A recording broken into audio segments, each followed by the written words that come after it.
Hi hello welcome everyone welcome back to my channel. So ഇന്നത്തെ video എന്ന് പറഞ്ഞാൽ എൻ്റെ ബ്രില്യൻ ജേർണി, എൻ്റെ ബ്രില്യൻ ലൈഫിനെ പറ്റിയാണ്. അപ്പോൾ ഫസ്റ്റ് ഓഫ് ഓൾ നമുക്കെല്ലാവർക്കും പല പല ആഗ്രഹങ്ങൾ. ഇപ്പം എൻ്റെ കാര്യം എടുത്തു കഴിഞ്ഞാൽ എൻ്റെ ലൈഫ് ടൈമിൽ എനിക്ക് IAS ആവണമെന്ന് തോന്നിയിട്ടുണ്ട്, ഡോക്ടർ ആവണമെന്ന് തോന്നിയിട്ടുണ്ട്, എഞ്ചിനീയർ ആവണമെന്ന് തോന്നിയിട്ടുണ്ട്, പൈലറ്റ് ആവണമെന്ന് തോന്നിയിട്ടുണ്ട്. പക്ഷേ ഇതിനൊക്കെ ഒരു ഫുൾ സ്റ്റോപ്പ് ഇടുന്ന അല്ലെങ്കിൽ ഇതാണ് എനിക്ക് ആവേണ്ടതെന്ന് ഒരു 10th കഴിയുമ്പോൾ 10th ആ ഒരു ടൈം ആകുമ്പോൾ നമുക്ക് തോന്നും. അങ്ങനെ എനിക്ക് തോന്നിയ ഒന്നാണ് ഒരു ലോങ് ടേം ബാച്ച്, ഒരു 11th to 12th ഒരു 2 year പ്ലാൻ. അത് അറിഞ്ഞു, കുറച്ച് ഫ്രണ്ട്സ് ജോയിൻ ചെയ്തെന്ന് അറിഞ്ഞു. അങ്ങനെ ഞാനും അത് ജോയിൻ ചെയ്തു, മെഡിക്കൽ ബാച്ചിൽ ജോയിൻ ചെയ്തു. അപ്പോൾ നമുക്ക് ഉള്ളിലൊരു പേടി, എനിക്ക് പറ്റുമോ ഡോക്ടർ ആവുക എന്ന് പറഞ്ഞാൽ ഞാൻ എന്താ പറയുക, ഞാൻ ആഗ്രഹിക്കുന്നതിലപ്പുറം ആണ്, അതെന്നെ കൊണ്ട് സാധിക്കുമോ. പിന്നെ കുറേ ആൾക്കാർ പറഞ്ഞു എഞ്ചിനീയറിംഗ് എന്ന് പറഞ്ഞാൽ കിട്ടാൻ അത്ര പാടൊന്നുമില്ല, എളുപ്പമാണ്, എന്നെ കൊണ്ട് പറ്റും. പക്ഷെ ഡോക്ടർ പഠിക്കാനും കുറേ ഉണ്ട്, കുറേ വർഷം പോകും, അതിനും ഭേദം എഞ്ചിനീയറിംഗ് അല്ലേ. ഇങ്ങനെ ഒരുപാട് വ്യൂസും തോട്ട്സിൻ്റെ ഇടയിൽ ഞാൻ ഒരു ഡിസിഷൻ എടുത്തു, എന്നാൽ മെഡിക്കൽ വേണ്ട, നമുക്കൊരു ജോലി കിട്ടിയാൽ മതിയല്ലോ. അങ്ങനെ ഞാൻ എഞ്ചിനീയറിംഗിലേക്ക് മാറാൻ വിചാരിച്ചു. അപ്പോൾ ക്ലാസ് ഒന്നും തുടങ്ങിയിട്ടില്ല, അങ്ങനെ എഞ്ചിനീയറിംഗ് ബാച്ചിലേക്ക് ജോയിൻ ചെയ്തു. അങ്ങനെ ഓരോ വീക്കും നമുക്ക് എക്സാം ഉണ്ട്. ഫിസിക്സ് കഴിഞ്ഞു, കെമിസ്ട്രി കഴിഞ്ഞു, ഒരു കുഴപ്പമൊന്നുമില്ല. ഫസ്റ്റ് ചാപ്റ്ററൊക്കെ നമുക്ക് ഓൾമോസ്റ്റ് മാനേജബിൾ ആണ്. അങ്ങനെ വന്നപ്പോഴത്തേക്കും മാത്സ് എത്തിയപ്പോഴത്തേക്കും എനിക്ക് മനസ്സിലായി ഇത് എന്നെ കൊണ്ട് നടക്കുന്ന കാര്യമല്ല എഞ്ചിനീയറിംഗ്. കാരണം എൻ്റെ ഉള്ളിൽ ഡോക്ടർ എന്ന പ്രൊഫഷനോടായിരുന്നു ഇഷ്ടം. മറ്റുള്ളവരുടെ കുറേ തോട്ട്സൊക്കെ കൊണ്ട് ഞാനത് മാറ്റിയപ്പോൾ പക്ഷെ എൻ്റെ മനസ്സിനെ എനിക്ക് മാറ്റാൻ പറ്റിയില്ല. അങ്ങനെ എനിക്ക് മനസ്സിലായി എഞ്ചിനീയറിംഗ് എനിക്ക് പറ്റുന്ന പണിയല്ല, എനിക്ക് ഡോക്ടർ തന്നെയാണ്, എൻ്റെ മനസ്സിലും എൻ്റെ ആഗ്രഹം ഒക്കെ അത് തന്നെയാണെന്ന് ഞാൻ മനസ്സിലാക്കി. അങ്ങനെ അമ്മേനോട് ഞാൻ ഈ കാര്യം പറഞ്ഞു, അമ്മ എനിക്ക് മാറ്റണം, എഞ്ചിനീയറിംഗ് മെഡിക്കൽ ഫീൽഡിലേക്ക് തന്നെ വരണം. പക്ഷെ എനിക്ക് എഞ്ചിനീയറിംഗിൻ്റെ എൻ്റെ മെൻറ്ററോട് പറയാൻ എനിക്ക് പേടിയായിരുന്നു. അപ്പോൾ അമ്മ വിളിച്ച് ഈ കാര്യങ്ങളൊക്കെ പറഞ്ഞു. ഒന്ന് ആലോചിക്കണം, മെഡിക്കലിൽ നിന്ന് എഞ്ചിനീയറിംഗ് വന്നു, ഇപ്പോൾ എഞ്ചിനീയറിംഗിൽ നിന്ന് തിരിച്ച് അതേ ബാച്ചിലേക്ക് തന്നെ ഞാൻ പോകുന്നത്. അപ്പോൾ ആ ഒരു ചമ്മലൊക്കെ എനിക്കുണ്ട്. അങ്ങനെ സാറിനോട് സംസാരിച്ചപ്പോൾ സാറ് പറഞ്ഞു എൻ്റെ കയ്യിൽ ഫോൺ കൊടുക്കാൻ പറഞ്ഞു. ഞാൻ നല്ലോണം പേടിച്ചല്ലേ, ചീത്ത പറയാനോ അങ്ങനെയാണെന്നൊക്കെ വിചാരിച്ചു. പക്ഷെ സാറ് പറഞ്ഞ ഒരു ഡയലോഗ് ഇപ്പോഴും എന്നെ വല്ലാതെ എന്താ പറയുക, ഒരു മോട്ടിവേഷൻ, ഞാൻ ചെയ്തതിലെ തെറ്റ് എന്താണെന്നൊക്കെ എനിക്ക് മനസ്സിലാക്കി തന്നായിരുന്നു. വേറെ ഒന്നല്ല, സാറ് പറഞ്ഞത് മറ്റുള്ളവരല്ല തീരുമാനിക്കേണ്ട എൻ്റെ ആഗ്രഹം എന്താണ്, അത് നമ്മുടെ ഉള്ളിൽ നിന്ന് നമുക്ക് തോന്നി, നമ്മുടെ ഇഷ്ടമാണ്, നമ്മുടെ ആഗ്രഹമാണ്. അങ്ങനെ എൻ്റെ ആഗ്രഹത്തിനൊത്ത് ഞാൻ മെഡിക്കൽ ഫീൽഡ് തന്നെ ചൂസ് ചെയ്തു. ഓഫ് കോഴ്സ് ഓൺലൈൻ ആയിരുന്നു ആ സമയത്ത്. കോവിഡിൻ്റെ പ്രശ്നമൊന്നും കുറേ പെൻഡിങ് വന്നു, അത് ഓൺലൈനൊക്കെ ആയതുകൊണ്ട്. പിന്നെ അതുപോലെ തന്നെ നമുക്ക് സ്കൂളിലെ ക്ലാസ് ഉണ്ടാവും, അപ്പോൾ ഭയങ്കര സ്കൂളിൽ കാണും, അത് കാണും. അങ്ങനെ ബ്രില്യൻ്റിൽ കുറേ പെൻഡിങ് വന്നു. പക്ഷേ മെൻറ്റേഴ്സൊക്കെ വിളിച്ച് കാണണം, എക്സാം എഴുതണം അങ്ങനെയൊക്കെ പറഞ്ഞു. പക്ഷെ ഞാൻ എന്തോ സീരിയസ്നെസ് കാട്ടിയില്ല. എന്താ പറയുക, എൻട്രൻസിന് വേണ്ടി ഞാൻ വലിയ സീരിയസ് ആയി പഠിത്തു. ഞാൻ സബ്ജക്റ്റീവായി മൂവ് ചെയ്യാൻ തുടങ്ങി, കാരണം നമുക്ക് ബോർഡ് എക്സാമും കാര്യങ്ങളൊക്കെ. 12th എത്തിയപ്പോഴത്തേക്കും ഓൺലൈൻ ബാച്ചുകാർ ഞാൻ ഓഫ്ലൈനാണ് ചൂസ് ചെയ്തത്. ഓഫ്ലൈൻ തുടക്കത്തിലൊരു നമുക്കൊരു എനർജി ഒക്കെ ഉണ്ടാവില്ലേ, അതുകൊണ്ട് ഭയങ്കര ജോലിയായിട്ട് ഞാൻ എറണാകുളത്ത് തേവരയിലാണ് പോയത്. രാവിലെ പോകുന്നു, ഫ്രണ്ട്സൊക്കെ ആയി ഓക്കെ പഠിക്കുന്നു. തുടക്കമൊക്കെ അടിപൊളിയാണ്. പിന്നെ നമുക്ക് വീക്ക്ലി എക്സാമിനൊക്കെ നമുക്ക് റാങ്ക് ഒക്കെ കിട്ടിയാൽ നമുക്ക് ക്യാഷ് പ്രൈസ് ഒക്കെ കിട്ടും. എനിക്ക് ക്യാഷ് പ്രൈസ് ഒക്കെ കിട്ടാൻ തുടങ്ങി. അപ്പോൾ കുറച്ചും കൂടി എന്താ പറയുക, പഠിക്കണം തോന്നി. പക്ഷെ വന്ന് 12th ആണ്, ബോർഡ് എക്സാമാണ്. അങ്ങനെ പ്രോജക്റ്റ് വന്നു, പ്രാക്ടിക്കൽ വരുന്നു. അപ്പം അതിൻ്റെയൊക്കെ കൊണ്ട് സാറ്റർഡേ നമുക്ക് സ്കൂളിലൊക്കെ പല പരിപാടികൾ. അങ്ങനെ വന്നപ്പോഴത്തേക്കും ഇവിടെ പോകാൻ പറ്റാതെ ഇവിടുത്തെ കുറേ പെയിൻറ്റിംഗ് ആയി. ക്ലാസ് പഠിക്കുന്നതും ഈ 11th ഉം 12th ഉം തന്നെയാണ്. പക്ഷേ ഒന്ന് ഒബ്ജക്റ്റീവാണ്, ഒന്ന് സബ്ജക്റ്റീവാണ്. അതിലുള്ള ഒരു ഇൻട്രസ്റ്റ് അങ്ങനെ എനിക്ക് പോയി. പിന്നെ ബോർഡ് എക്സാമിന് അങ്ങനെ 12th ബോർഡ് എക്സാം കഴിഞ്ഞു. മോഡൽ എക്സാം ബ്രില്യൻ്റ് എഴുതാൻ പോയി. സത്യം പറഞ്ഞാൽ എനിക്ക് തെറ്റിയൊരു പോർഷൻ എന്ന് പറഞ്ഞാൽ വരെയൊക്കെ ക്ലാസ് അറ്റൻഡ് ചെയ്തില്ല, നോട്ട് പ്രിപ്പയർ ചെയ്തില്ല, നോട്ട് വായിച്ചില്ല, ക്വസ്റ്റ്യൻസ് ചെയ്തില്ല, അങ്ങനെയൊക്കെ കുറേ പ്രശ്നങ്ങൾ പറ്റി. ഏറ്റവും എൻ്റെ തെറ്റായി തോന്നിയത് ഞാൻ മോഡൽ എക്സാം വലിയ സീരിയസ് ആയിട്ട് എടുത്തില്ല. എഴുതുന്നു, എക്സാം എഴുതി കഴിയുന്നു, എഴുതാൻ പറ്റിയൊരു എക്സാം ആയിരുന്നു എന്ന് എനിക്ക് മനസ്സിലാക്കിയത്. അങ്ങനെ എക്സാം കഴിഞ്ഞു, അതൊക്കെ മനസ്സിലായി. അപ്പോൾ നോക്കുമ്പോൾ റിസൾട്ട് വന്നപ്പോൾ എനിക്ക് 600 720 600 മാർക്ക് കിട്ടി. അപ്പോൾ നോക്കുമ്പോൾ വലിയ കുഴപ്പമില്ലാത്ത മാർക്ക്. അലോട്ട്മെൻറ്റിന് പേര് കൊടുത്തു, രജിസ്റ്റർ ചെയ്തു, അത് അലോട്ട്മെൻറ്റ് നടക്കുന്നു. ബ്രില്യൻ്റിന് തന്നെ August 16th തുടങ്ങിയ ബാച്ച് Q46 ഞാൻ പോയി ജോയിൻ ചെയ്യൽ ഞാൻ എത്തി. അങ്ങനെ ഫോർ ദ ഫസ്റ്റ് ടൈം വീട്ടിൽ നിന്ന് ഞാൻ മാറി നിൽക്കി. എനിക്ക് അലോട്ട് ചെയ്ത ഹോസ്റ്റൽ ബ്രില്യൻ്റിൻ്റെ തന്നെ ക്യാമ്പസിൻ്റെ തൊട്ടടുത്ത് നടക്കാവുന്ന ദൂരം എന്നൊന്നും പറയാൻ പറ്റില്ല, അത്ര അടുത്തുള്ള എമറാൾഡ്. ഞാൻ ഫോട്ടോയിലൊക്കെ കണ്ടപ്പോഴത്തേക്കും ആള് ചെറുതാണൊക്കെ തോന്നി. പക്ഷേ ഞാനൊരു വീഡിയോ ഇവിടെ ഇടാം. കയറി ചെല്ലുമ്പോൾ ഒരു വലിയൊരു ഹോസ്റ്റൽ തന്നെയായിരുന്നു. അങ്ങനെ ഹോസ്റ്റലിലെത്തി. ഇതാണ് എൻ്റെ റൂം. റൂമിൽ ചെന്നപ്പോഴത്തേക്കും എൻ്റെ റൂംമേറ്റ് അവിടെ ഓൾറെഡി ജോയിൻ ചെയ്ത ആളാണ്. ആളപ്പോൾ ക്ലാസ്സിൽ പോയേക്കുമായിരുന്നു. അപ്പോൾ പപ്പയും അമ്മയും ബാഗൊക്കെ റെഡിയാക്കി, എൻ്റെ റൂമൊക്കെ റെഡിയാക്കി. ഓൾമോസ്റ്റ് നിങ്ങൾക്ക് റൂമൊക്കെ ഞാൻ കാണിച്ചു തരാം. ഭയങ്കര സ്പേഷ്യസ്, അതായത് 2 പേർക്ക് ഓക്കെ ആയിരുന്നു റൂം. 2 പേരുടെ റൂമായിരുന്നു. ആൻഡ് സ്പേസ് ആയാലും സ്റ്റോറേജിൻ്റെ സ്ഥലമാണെങ്കിലും ബുക്കൊക്കെ വെക്കാൻ നമുക്ക് കബോർഡ് ഉണ്ട്. പിന്നെ ലഗേജൊക്കെ താഴെ വെക്കണം. പിന്നെ ബെഡൊക്കെ നമ്മൾ കൊണ്ടുവരാണ്. ടേബിള്, ഒരു ചെയർ, എല്ലാം സെറ്റ്. കഴിഞ്ഞപ്പോഴത്തേക്കും എൻ്റെ റൂംമേറ്റൊക്കെ വന്നു. റൂംമേറ്റിനോട് സംസാരിച്ചു, വിശേഷങ്ങളൊക്കെ ചോദിച്ചു.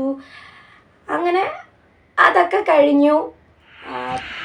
പിന്നെ എൻ്റെ റൂമിൻ്റെ പ്രത്യേകത 90 ഡിഗ്രിയിൽ ക്യാമ്പസ് മൊത്തം കാണാം, എല്ലാം കാണാം. പിന്നെ ഹോസ്റ്റലിൽ ഹെൽപ്പ് ചെയ്ത Nithya miss, Aswathy miss, Mrinalini miss, Chinchu miss, അവരൊക്കെയാണ് എന്ത് ഹെൽപ്പും ചോദിച്ചാൽ ചെയ്തു തരും. അങ്ങനെ മുന്നോട്ട് പോയിക്കൊണ്ടിരുന്നു. എക്സാംസ് ഉണ്ട്, നമുക്ക് വീക്ക്ലി എക്സാംസ് ഉണ്ട്, നമുക്ക് ഡൗട്ട് ചോദിക്കാം, പ്രൊഫസേഴ്സിനെ കാണാൻ പോവാം. അങ്ങനെ മിസ്സുമായിട്ട്, ആക്ച്വലി മിസ്സുമായിട്ട് എന്താ പറയുക, ഒരു ടീച്ചർ സ്റ്റുഡൻറ്റ് റിലേഷൻ്റെ അപ്പുറം ഞങ്ങൾ ഭയങ്കര ഫ്രണ്ട്സായിരുന്നു. എനിക്ക് മിസ്സിനോട് എന്തും തുറന്നു പറയാനുള്ള വിശ്വാസം ഉണ്ടായിരുന്നു. കാരണം എല്ലാ കാര്യങ്ങളും, ഒരു ഡിസിഷൻ എടുക്കണമെങ്കിലും, എൻ്റെ ഒരു ഫീലിംഗ് പറയണമെങ്കിലും, എൻ്റെ തോട്ട് പറയണമെങ്കിലും എനിക്ക് വീട്ടുകാരോട് പറയും, അല്ലെങ്കിൽ അവരെ ഹെൽപ്പ് ചെയ്യും. പക്ഷെ അവിടെ സംബന്ധിച്ച് നമുക്ക് ഫോൺ ടൈം ലിമിറ്റഡ് ആണ്. എല്ലാ കാര്യങ്ങളും പറയുമ്പോൾ ഞാൻ എഴുതി വെക്കും എന്തൊക്കെ പറയണത്, പക്ഷെ അത് മൊത്തം പറയാനൊന്നും പറ്റില്ല. അങ്ങനെ എനിക്ക് അവിടെ മോട്ടിവേറ്റ് ചെയ്ത് അതിങ്ങനെയാണ് തീർത്ത, അതിങ്ങനെയാണ്, എല്ലാവരും അങ്ങനെയല്ലേ, എങ്ങനെ മിസ് ഇങ്ങനെ പറഞ്ഞു തരും നമുക്ക്. അങ്ങനെ ചിന്തിക്കരുത്. എന്തോരം നമ്മൾ നെഗറ്റീവ് ചിന്തിക്കുമ്പോൾ മിസ് പോസിറ്റീവ് സൈഡ് പറയും, അത് ചിന്തിച്ച് നോക്ക്, ഓക്കെ. അങ്ങനെ മിസ് നമ്മളെ കൂളാക്കും. എനിക്കെന്താ പറയുക, പാരൻസ് ഇല്ലാത്തതിൻ്റെ ഒരു കുറവ് മിസ്സാണ് നികത്തുന്നത്. കാരണം എനിക്ക് എന്തും എൻ്റെ ലൈഫ് എന്ന് പറയുമ്പോൾ ആക്ച്വലി ഒരു കോളേജ് ലൈഫ് പോലെ തന്നെയാണ്. കോളേജിൽ നമ്മൾ പഠിക്കുന്നുണ്ട്, കുറച്ച് എൻജോയ് ചെയ്യുന്നുണ്ട്, അത് തന്നെയായിരുന്നു ബ്രില്യൻ്റ്. ഞാനത് കുറച്ച് വൈകിയേ മനസ്സിലാക്കിയെന്നുള്ളൂ. ഞാൻ നിങ്ങൾക്ക് നേരത്തെ പറഞ്ഞു തരികയാണ്. കാരണം നമ്മൾ പഠിക്കുന്ന സമയത്ത് പഠിക്കുന്നു, ഇനി എൻജോയ്മെൻറ്റിന് ഒട്ടും കുറവില്ല, ഇനി സെലിബ്രേഷനും ഒട്ടും കുറവൊന്നുമല്ല. കാരണം ഓണം സെലിബ്രേറ്റ് ചെയ്യുന്നുണ്ട്, ഈവൻ ക്രിസ്മസ് സെലിബ്രേറ്റ് ചെയ്യുന്നുണ്ട്, അത് ഹോസ്റ്റലിലും സെലിബ്രേറ്റ് ചെയ്യും.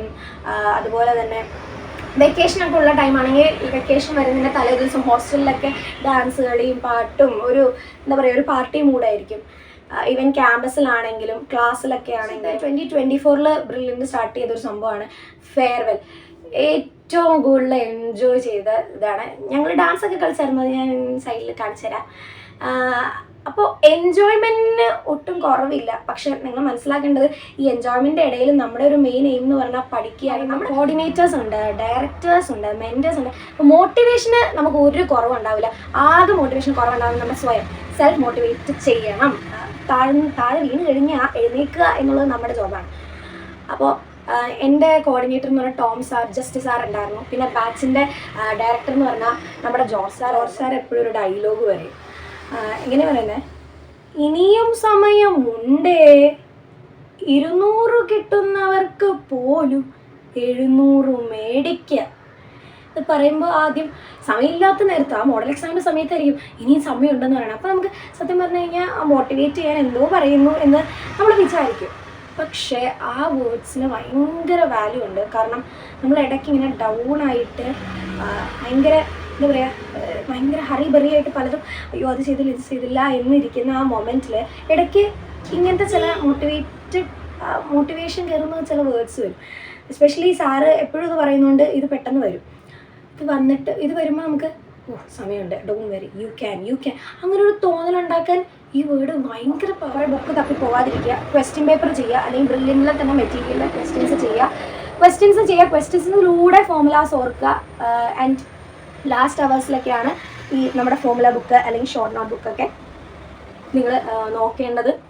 അതൊന്നും കൂടി റിവൈസ് ചെയ്യുക. നമ്മൾ ഹോസ്റ്റലിൽ ഏറ്റവും വലിയ ഗുണം എന്ന് പറഞ്ഞു കഴിഞ്ഞാൽ, ഏതെങ്കിലും ദിവസം പഠിക്കാതെ മടിച്ചായിട്ട് ഇങ്ങനെ ഇരിക്കുമ്പോൾ, ഭയങ്കര ലേസി ഫീൽ ചെയ്യുമ്പോൾ നമ്മൾ ചുറ്റും ഒന്ന് നോക്കിയാലുണ്ടല്ലോ, അപ്പോൾ തന്നെ നമ്മൾ ബുക്ക് എടുക്കും.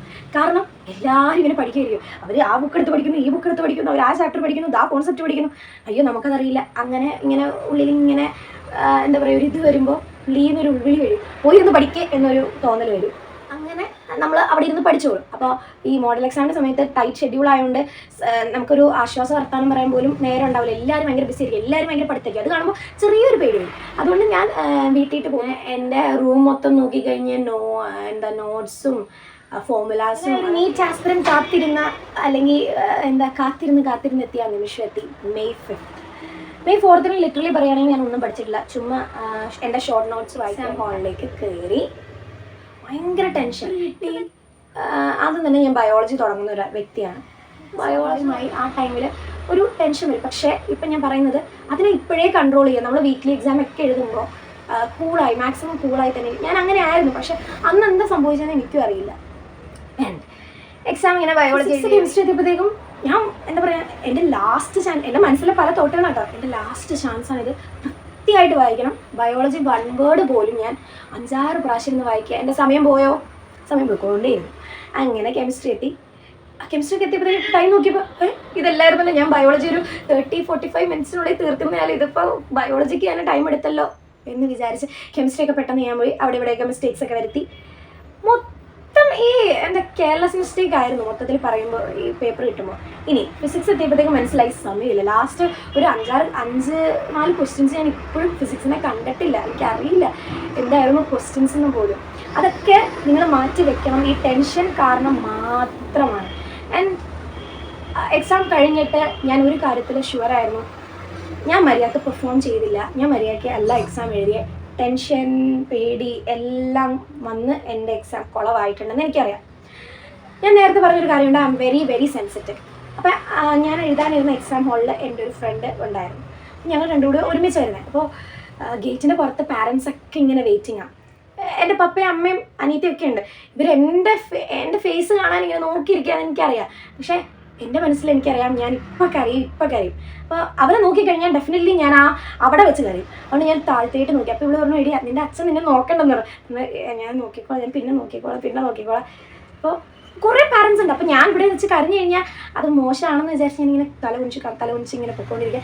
ഗേറ്റിൻ്റെ പുറത്ത് കിടന്ന് പപ്പയുടെ അടുത്ത് പെട്ടെന്ന് തന്നെ ഞാൻ കരഞ്ഞു. ഞാൻ പറഞ്ഞു, എനിക്ക് ഇപ്പോഴും എന്നോട് അമ്മയും ചോദിക്കാറുണ്ട്, പപ്പയും ചോദിക്കാറുണ്ട്, വാട്ട് ഹാപ്പൻ ടു യു, എന്താണ് ആ സമയത്ത് സംഭവിച്ചത് എന്ന്. ലിറ്ററലി പറയുകയാണെങ്കിൽ പേടിയും ടെൻഷനും കൊണ്ട് ഞാൻ എക്സാം കുളവാക്കിയെന്ന് പറയാം. അത് നിങ്ങൾ വരുത്തരുത്.